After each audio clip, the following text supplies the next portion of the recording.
नमस्कार, न्यूज 18 आप देख रहे हैं। मैं हूं आपके साथ में मनदीप। खबरों की शुरुआत करेंगे। सबसे पहले बात करते हैं झबरेड़ा नगर पंचायत की, जहां पर कांग्रेस जीती है। एक बड़ी खबर आपको बता रहे हैं और साथ ही आपको बता दें कि कांग्रेस की जीत हुई है झबरेड़ा में, और साथ ही भारतीय जनता पार्टी के भी कई सीटों पर बढ़त देखी जा रही है। तो 11 में से 7 सीटों पर बीजेपी आगे है और अल्मोड़ा में बीजेपी की ऐतिहासिक जीत हुई है। पिथौरागढ़ में भी भारतीय जनता पार्टी जीती है। देहरादून हल्द्वानी में भी भारतीय जनता पार्टी आगे बनी हुई है। तो काशीपुर में कांग्रेस कैंडिडेट आगे है। निकाय चुनाव में बम्पर जीत की तरफ भारतीय जनता पार्टी आगे बढ़ रही है। 11 में से 7 निगमों में भारतीय जनता पार्टी ने बढ़त बनाई हुई है। अल्मोड़ा की बात करें, पिथौरागढ़ की बात करें, यहाँ पर बीजेपी की बढ़त देखी जा रही है। देहरादून हल्द्वानी, यहां पर भी भारतीय जनता पार्टी आगे है। तो निकाय चुनाव में बम्पर जीत की तरफ बीजेपी आगे बढ़ती हुई नजर आ रही है। तो वहीं झबरेड़ा की बात की जाए तो झबरेड़ा में कांग्रेस पार्टी की बढ़त बनी हुई है और अभी जानकारी मिल रही है कि कांग्रेस पार्टी यहां से जीत गई है। तो आपको नगरीय निकाय इलेक्शन के रिजल्ट बता रहे हैं, जिसमें भारतीय जनता पार्टी लगातार बढ़त बनाए हुए है।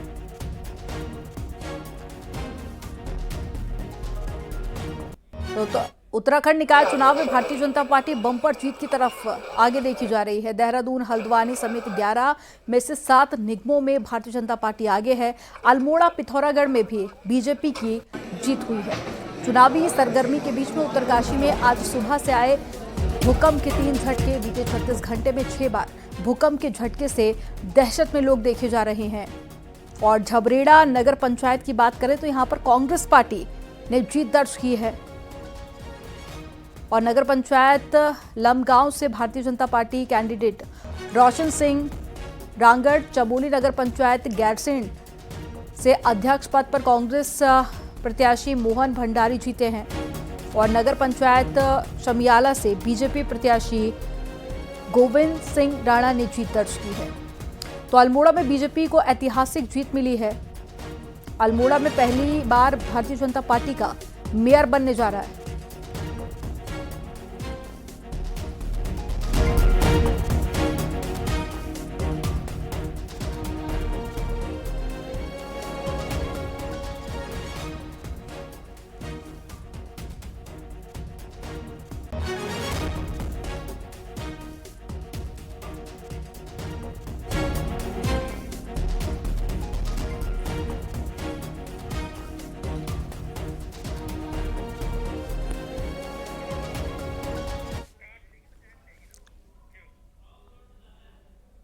अल्मोड़ा में बीजेपी को ऐतिहासिक जीत मिली है। अल्मोड़ा में पहली बार भारतीय जनता पार्टी का मेयर बनेगा बीजेपी प्रत्याशी अजय वर्मा पहले मेयर बन गए हैं, जिस पर भारतीय जनता पार्टी में जश्न का माहौल देखा जा रहा है। बीजेपी के नवनिर्वाचित मेयर अजय वर्मा ने कहा है कि जनता ने जो विश्वास जताया है उनका भरोसा तोड़ा नहीं जाएगा। वहीं केंद्रीय मंत्री अजय टम्टा ने भी जनता का धन्यवाद किया है।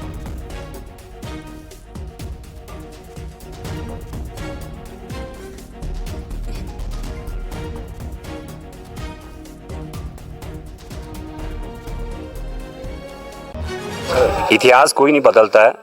देवतुल्य जनता जिस दिन अपनी आत्मा में जगह बना लेती है तो उस दिन स्वयं ही इतिहास बदल जाता है। ये इतिहास गवाह है।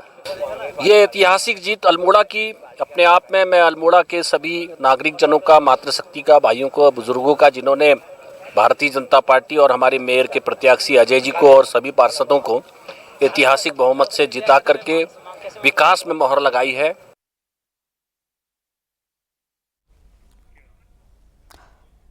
नैनीताल के पहाड़ी हिस्सों में कांग्रेस की जीत हुई है। जिले में कांग्रेस ने नैनीताल, भीमताल और भवाली तीनों पालिका सीटों पर कब्जा कर लिया। इन तीनों जीत के बाद में पहली बार ये जीत इसलिए भी कांग्रेस के लिए ऐतिहासिक मानी जा रही है कि तीनों ही सीटों पर कांग्रेस ने एक साथ जीत दर्ज की है।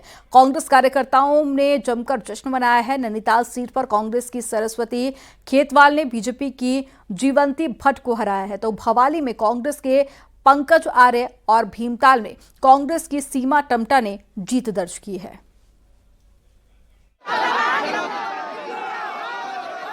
बिल्कुल देंगे, सारे काम करेंगे। जो भी काम मेरे नगर पालिका के अंडर आएंगे उन सारे काम को मैं शहर से स्वीकार करूंगी। बाकी जो मैं अपनी जन सेवा करती हूँ उसको भी करते रहूँगी। क्षेत्र के विकास के लिए मैं परस्पर प्रयास करूंगी और उनकी उम्मीदों पे खरा उतरूंगी। और बहुत कांटे की टक्कर थी, मेरे हर एक कार्यकर्ता और सभी लोग, मेरा परिवार, सब लोग मेरे सपोर्ट में हैं और भगवान का आशीर्वाद रहा तो मैं सब काम अच्छे से करूंगी। नैनीताल जिले के पहाड़ी हिस्सों में मिली कांग्रेस को ये जीत किसी संजीवनी से कम नहीं है। हालांकि बीजेपी के चुनावी मैनेजमेंट पर सवाल उठते रहे हैं और इसके अलावा जो जिले के पहाड़ी जिलों के विधायक हैं उनके कामकाज पर भी ये सवाल जीत खड़ी करती है। वीरेंद्र बिष्ट, न्यूज 18 नैनीताल।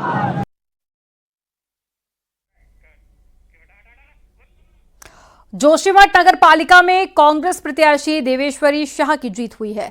देवेश्वरी शाह को कुल 2336 वोट मिले हैं, जबकि भारतीय जनता पार्टी प्रत्याशी सुषमा डिमरी को 1888 वोट मिले हैं। देवेश्वरी देवी ने 448 वोटों से जीत दर्ज की है। जीत के बाद में विजय जुलूस भी निकाला गया है। तो आपको बता दें कि यहां पर भी देखा गया है कि कांग्रेस प्रत्याशी देवेश्वरी शाह की जीत हुई है, जिसके बाद में जश्न की ये तस्वीरें आपको दिखा रहे हैं, जहां पर समर्थकों और कांग्रेस के कार्यकर्ताओं ने विजय जुलूस निकाला। तो तस्वीरें आप देख रहे हैं। कांग्रेस कैंडिडेट की जीत के बाद में कांग्रेस के कार्यकर्ता और देवेश्वरी शाह के समर्थकों ने विजय जुलूस निकालकर जश्न मनाया और एक दूसरे को बधाई दी।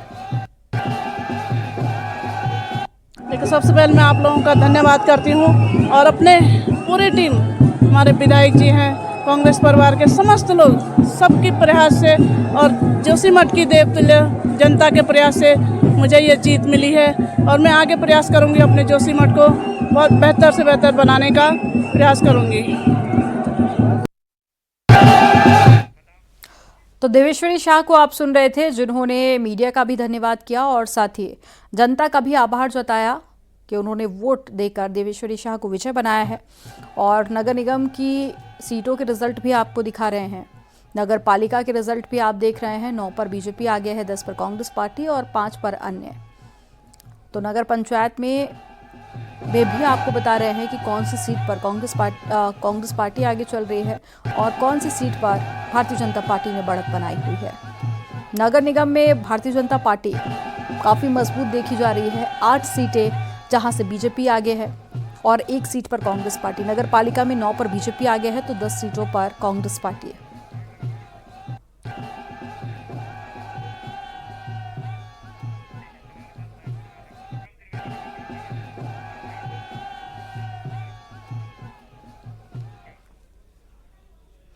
और सुनील प्रभात हमारे साथ में जुड़ गए हैं। देहरादून से लाइव शैलेंद्र नेगी हल्द्वानी से जुड़ गए हैं। नितिन सेमवाल चमोली से जुड़ गए हैं। विजयवर्धन उप्रेती जुड़ गए हैं पिथौरागढ़ से और साथ ही पुलकित शुक्ला हमारे साथ में जुड़ गए हैं हरिद्वार से।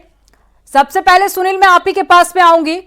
अब काफी हद तक जो तस्वीरें हैं वो साफ हो चुकी हैं। कई जगह पर हम देख रहे हैं कि भारतीय जनता पार्टी ने बढ़त बनाई हुई है और कई ऐसी सीटें हैं जहां पर कांग्रेस पार्टी आगे चल रही है।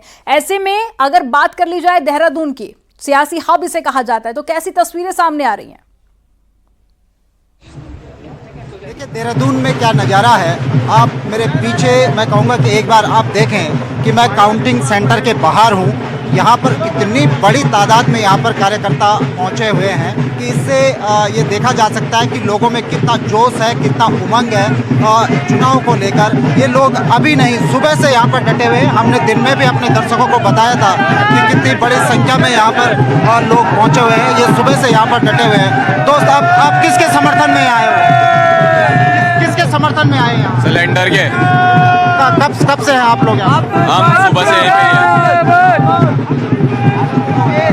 अलग अलग पार्टियों के, कोई निर्दलीयों के समर्थक यहाँ पर हैं। आप किसके समर्थन में यहाँ पर हैं? और आप कब से आप लोग यहाँ पर? कब से है? कितना समय हो गया? इनका चौथा कार्यकाल है इस टाइम पे, हमारी कमली दीदी का। आप कहना चाहेंगे? ठीक है, चलिए शैलेंद्र नेगी का रुख कर लेते हैं। हल्द्वानी से हमारे साथ में जुड़े हुए हैं शैलेंद्र। हल्द्वानी का रिजल्ट क्या कहता है और कैसी तस्वीरें आपके आसपास? देखिए, भारतीय जनता पार्टी और कांग्रेस दोनों के बीच में सीधी टक्कर है और बहुत ही क्लोज मुकाबला, करीबी मुकाबला इस हल्द्वानी जो कि सबसे बड़ा नगर निगम है इस पूरे कुमाऊं का, यहां पर देखने को मिल रहा है। दूसरा बड़ा जो नगर निगम है वो रुद्रपुर और काशीपुर, दो बड़े नगर निगम ये हैं और वहां पर भी बीजेपी और कांग्रेस के बीच में बिल्कुल सीधी की सीधी टक्कर दिखाई दे रही है और बहुत ही क्लोज, यानी अंतिम क्षणों तक 6 राउंड की काउंटिंग होनी है। 3 राउंड की पूरी हो चुकी है जिसके आधिकारिक चुनाव नतीजे आ चुके हैं, लेकिन अभी भी 3 राउंड की काउंटिंग बाकी है। यहीं से चुनाव नतीजों का निर्धारण होगा। लेकिन फिलहाल मैं आपको तस्वीरें दिखाता हूं कि किस तरीके की तस्वीरें हैं। यहाँ पर बहुत सारे लोग पीछे जो है समर्थक जो हैं वो मौजूद हैं, सुबह से ये लोग मौजूद हैं और अपने अपने पार्षद प्रत्याशियों के जीतने का यहाँ पर इंतजार कर रहे हैं। और उसके साथ ही जैसे ही इन्हें अंदर से पता लगता है कि कोई जीत चुका है तो ये ढोल नगाड़े बजाने लगते हैं और डांस करने लगते हैं। लेकिन यहाँ पर कुछ लोग हमारे साथ मौजूद हैं। आप तो जीते हुए, कहाँ से जीते आप? भैया वार्ड नंबर 31 से। वार्ड नंबर 31 अभी जीते नहीं, अभी अंदर चल रही। अच्छा, माला अल्लाह क्यों डाल के बैठ गए? माला डालने के लिए यहाँ पर भी लोग काफी इकट्ठे हुए हैं अपने अपने लिए। कैंडिडेट के समर्थन में और लगातार जीत के लिए प्रार्थना भी कर रहे हैं। नितिन सेमवाल का रुख कर लेते हैं, चमोली से हमारे साथ में जुड़े हुए। नितिन, बताइए वहां से क्या अपडेट है? जी, अगर चमोली जनपद की बात करें तो चमोली जनपद में कांग्रेस ने जहां नगर पंचायतों में 5 सीटों पर जीत दर्ज की है, तो वहीं नगर पालिका की अगर बात करें तो बीजेपी की 2 और कांग्रेस की 2 सीटें यहां पे निकली हैं। सबसे बड़ी बात यह कि गोपेश्वर जिला मुख्यालय जो सबसे बड़ी नगर पालिका थी वहां पे बीजेपी ने जीत दर्ज की। इसके अलावा कर्णप्रयाग में भी बीजेपी ने जीत दर्ज की है। चमोली के प्रवेश द्वार अगर गौचर की बात करें तो वहां पे कांग्रेस जीती है और जोशीमठ जो अंतिम नगर पालिका है चमोली जनपद की, वहां पे कांग्रेस ने जीत दर्ज की है। हमारे साथ बीजेपी के जो पार्षद हैं वो यहाँ पे जीते हैं, उनसे सीधा बात करेंगे कि किस तरीके का इस बार रुझान रहा बीजेपी की तरफ से और किस तरीके के परिणाम की आशंका आपको थी। जी, सबसे पहले धन्यवाद पत्रकार जी। और हम यहाँ पर 9 वार्डों में 5 जगह विजय हासिल हमने प्राप्त की है और जहाँ 2 कांग्रेस के और 2 निर्दलीय जीत के आए हैं। और अध्यक्ष हम हमारी पार्टी से कुछ गलतियां हो गई होगी जिस कारण हमारा अध्यक्ष नहीं जीत पाया। अगली बार हम मेहनत करेंगे और हमारा अध्यक्ष जरूर बैठेगा। तो आपने देखा कि किस तरीके जीत के साथ ही आत्ममंथन का दौर भी शुरू हो चुका है। चलिए पुलकित का रुख कर लेते हैं, हरिद्वार से जुड़ गए हैं।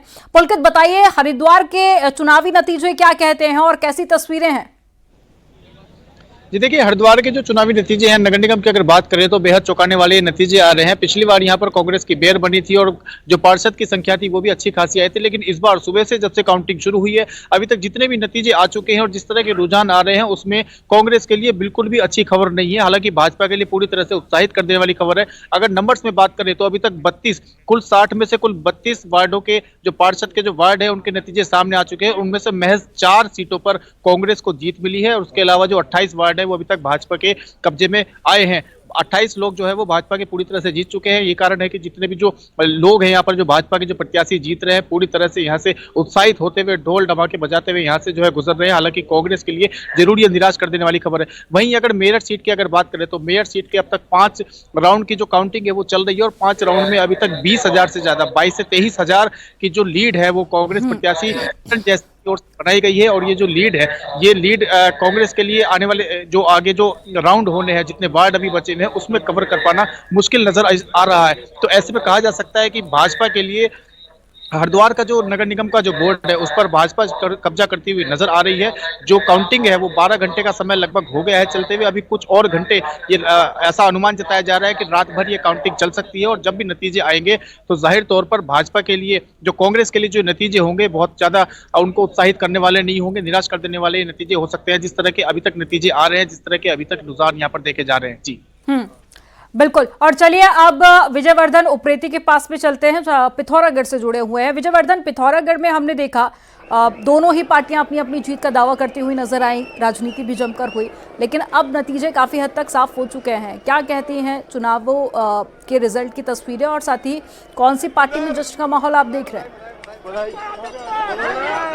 जी, निश्चित तौर पर पिथौरागढ़ की अगर बात करें तो यहाँ पर बड़े चौंकाने वाले नतीजे यहाँ पर आए। काफी रोचक यहाँ पर मेयर का मुकाबला रहा है। बीजेपी तकरीबन 17 वोटों से यहाँ पर जीती हुई है। एक तरीके से कांटे का मुकाबला निर्दलीय उम्मीदवार मोनिका महर और बीजेपी की कैंडिडेट कल्पना देवलाल के बीच देखने को मिला है। अभी कुछ देर पहले यहाँ पर आधिकारिक घोषणा की गई है कि बीजेपी की उम्मीदवार कल्पना देवलाल 17 वोटों से जीती हुई है। तो आप समझ सकती है कि किस तरीके से कांटे का मुकाबला यहाँ पर देखने को मिला। हालांकि अभी जो जानकारी मिली है, कांग्रेस जो निर्दलीय उम्मीदवार हैं उन्होंने रिकाउंटिंग की यहाँ पर मांग की है, क्योंकि काफी कड़ा मुकाबला दिखा है। 17 वोटों का मुकाबला अंतर यहाँ पर हार और जीत के बीच रहा है। इस तरीके का मुकाबला पिथौरागढ़ में कभी नहीं देखने को मिला है। और मैं कुछ लोग यहाँ पर है बीजेपी से जुड़े हुए लोग, आइए उनसे आपकी बात कराता हूँ कि किस तरीके से देख रहे हैं। देखिए, पिथौरागढ़ के जो है कि एक सामान्य परिवार से एक सामान्य कार्यकर्ता को भारतीय जनता पार्टी ने टिकट दिया और एक ऐतिहासिक विजय आदरणीय पुष्कर सिंह धामी जी के नेतृत्व में यहाँ पर होने जा रही है। मैं यहाँ के जनता का, माताओं का, बहनों का, युवा साथियों का और बुजुर्गों का बहुत बहुत धन्यवाद प्रेषित करना चाहता हूँ कि भारतीय जनता पार्टी को आशीर्वाद देने के लिए जिस प्रकार से उन्होंने आज ऐतिहासिक विजय दिलाई है, मैं इस प्रदेश के प्रदेश के अध्यक्ष महेंद्र प्रसाद भटजल का आभार व्यक्त करना चाहूँगा। देखिए, निश्चित तौर पे जीत बीजेपी को मिली है, खुशी में कार्यकर्ता है, लेकिन ये बात भी अपने आप में सही है कि इस जीत के लिए बीजेपी को लंबा इंतजार करना पड़ा। काफी कठिन चुनौती थी। मात्र 17 वोट से बीजेपी यहाँ पर जीती है। किस तरीके से देख रहे हैं आप? देखिए, ये जो जीत है ये पिथौरागढ़ नगर निगम के अलग अलग अंतर्गत रहने सीटों से हमने वाले आपको तस्वीरें दिखाई, हर जगह पर जश्न का माहौल है, लेकिन कई जगह पर जो रिजल्ट सामने आए हैं वो काफी चौंकाने वाले हैं। आप सभी का जानकारी देने के लिए बहुत शुक्रिया।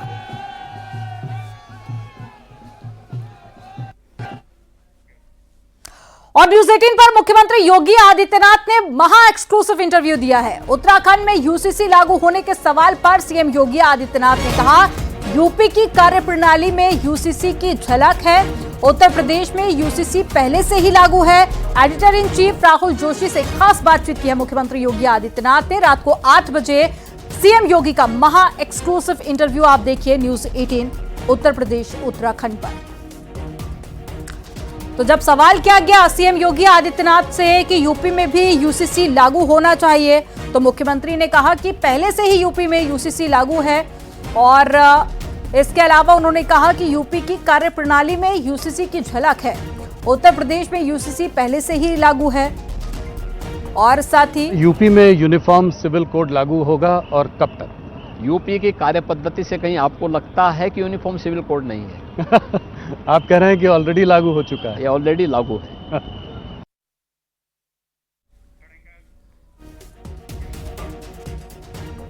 न्यूज़ 18 पर सीएम योगी आदित्यनाथ बोले, समाज के दबे कुचले लोगों के हक के लिए गोरक्षपीठ दलित, वंचित, पिछड़ी जातियों को उनका अधिकार मिल रहा है। राजनीतिक स्वार्थ के लिए कुछ दल समाज को बांटना चाहते हैं। कुछ लोग जातिवाद, क्षेत्रवाद, भाषावाद के नाम पर बांटने में लगे हुए हैं। समाज को इस तरह से बांटना देशद्रोह से कम नहीं है। परिवारवाद को बढ़ावा देना वर्तमान भारत में स्वीकार्य नहीं है। Editor in chief Rahul Joshi से खास बातचीत की है सीएम योगी आदित्यनाथ ने। रात को 8 बजे आपको पूरा इंटरव्यू दिखाएंगे मुख्यमंत्री योगी आदित्यनाथ का। महंत अवैधनाथ जी भी कहते थे कि जो राम जन्मभूमि मूवमेंट है वो हिंदुओं को एकत्रित, एकजुट करने का एक मूवमेंट है। मंडल कमीशन ने जो है लोगों को, हिंदुओं को कास्ट में बांटा, वो मानते थे कि ये उसको जोड़ रहा है। अब जैसे ही आपने इतना बड़ा आयोजन किया, अब अपोजिशन पार्टी के नेता कह रहे हैं कि ये धार्मिक आयोजन का राजनीतिकरण है। इसको आप कैसे देखते? देखिए, मेरा ये मानना है और हम लोग ये मानते रहे हैं, गोरक्षपीठ ये मानती रही है कि समाज में दबे कुचले वंचित लोगों को उनका अधिकार मिलना चाहिए। दलित हों, वंचित हों, पिछड़ी जाति के लोग हों, समाज में गरीब तबके के लोग हों, सौभाग्य से स्वतंत्र भारत में उन सबको उनका अधिकार प्राप्त हो रहा है। लेकिन अपने राजनीतिक स्वार्थ के लिए समाज को बांटा जाए, जातिवाद के नाम पर, क्षेत्रवाद के नाम पर, भाषावाद के नाम पर, यह देशद्रोह से कम नहीं। यह अपने आप में एक देशद्रोह है। जातिवाद के नाम पर, क्षेत्र और भाषा के नाम पर आप समाज को बांटेंगे और सत्ता प्राप्त करके फिर परिवारवाद को बढ़ावा देंगे। वर्तमान भारत इसको स्वीकार करने को तैयार नहीं है। इसको नहीं स्वीकार किया जाना चाहिए। इससे देश कमजोर होगा। हमें बांटना नहीं है, हमें एक रह करके भारत को मजबूत बनाना है। भारत की मजबूती सनातन धर्म की मजबूती है, हर एक भारतवासी की मजबूती है। फिलहाल वक्त हो गया एक छोटे से ब्रेक का, लेकिन आपको बता दें महाकुंभ पर सीएम योगी का महा एक्सक्लूसिव इंटरव्यू देखना ना भूलिए न्यूज 18 के editor in chief Rahul Joshi के साथ आज रात 8 बजे। वो शख्स जो अभूतपूर्व ऐतिहासिक महाकुंभ का शिल्पकार है, भारत के सबसे लोकप्रिय मुख्यमंत्री, भारत की सबसे बड़ी पार्टी के स्टार प्रचारक सीएम योगी की न्यूज 18 के editor in chief Rahul Joshi से खास बातचीत। महाकुंभ पर सीएम योगी एक्सक्लूसिव सिर्फ न्यूज 18 नेटवर्क पर।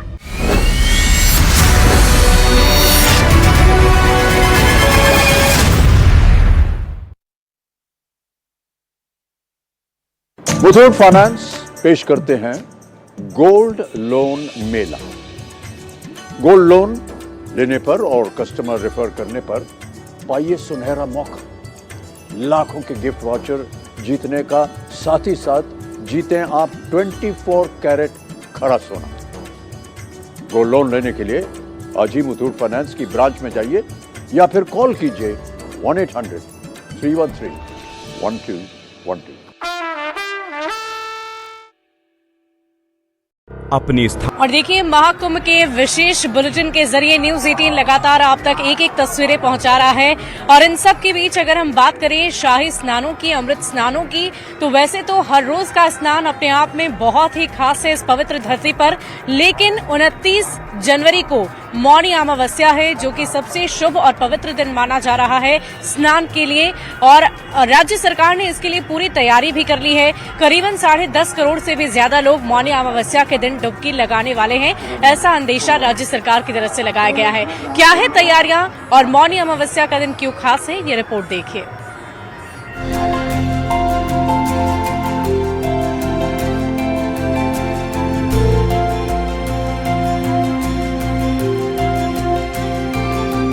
प्रयागराज महाकुंभ में 29 जनवरी को तीसरा अमृत स्नान है। मौनी अमावस्या पर अमृत स्नान का खास महत्व है, इसलिए देश के अलग अलग हिस्सों से श्रद्धालु महाकुंभ में स्नान करने पहुंचेंगे।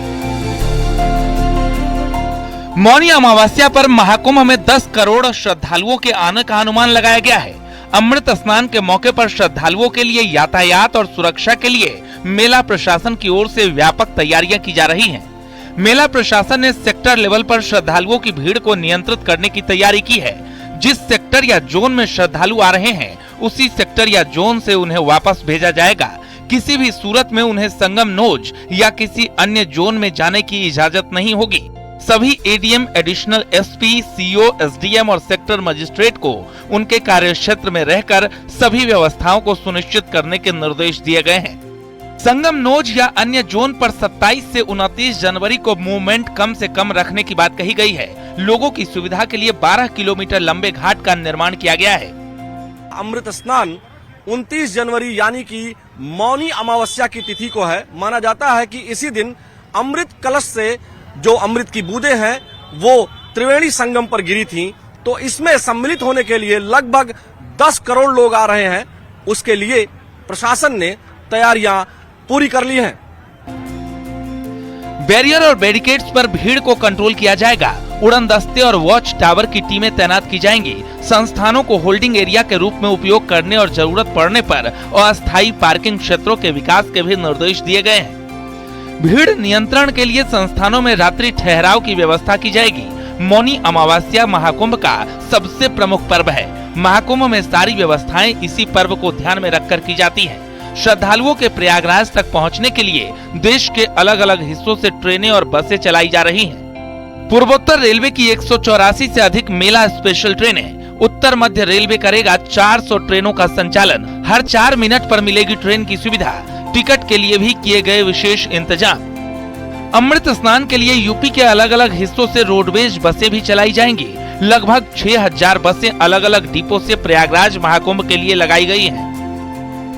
प्रयागराज में भी 350 शटल बसें संचालित की जाएंगी, जो बिना पैसा लिए ही श्रद्धालुओं को महाकुंभ मेला स्थल तक बस अड्डों से पहुंचाएंगी।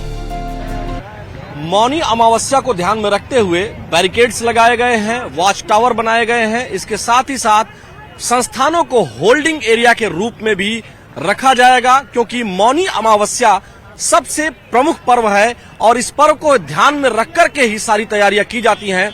देश भर से ट्रेनें चलाई जा रही हैं, बसें चलाई जा रही हैं ताकि किसी भी यात्री को, श्रद्धालु को यहां आने में असुविधा ना हो। इसके साथ ही साथ वॉच टावर पर जो पुलिस की व्यवस्था है वो भी की गई है, कैमरे से मॉनिटरिंग की जाएगी। आप देख सकते हैं कि हेड काउंट्स होंगे, जो तमाम भीड़ नियंत्रण के प्रयास जो बताए गए हैं वह सब कुछ हेड काउंट के जरिए भी किया जाएगा, क्योंकि मौनी अमावस्या ही ऐसा महापर्व है जिसको ध्यान में रखकर संपूर्ण तैयारियां की जाती हैं। भीड़ नियंत्रण के लिए संस्थानों में रात्रि ठहराव की भी व्यवस्था की जाएगी। इसके साथ ही साथ वॉच टावर पर टीमें भी तैनात की जाएंगी।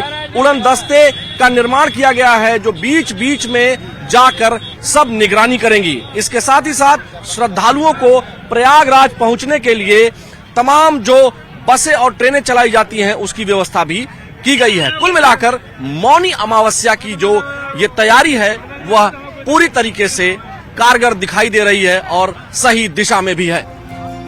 करोड़ों श्रद्धालुओं को महाकुंभ पहुंचने की उम्मीद मौनी अमावस्या पर है, लिहाजा तैयारियों में कोई कमी नहीं छोड़ी जा रही है।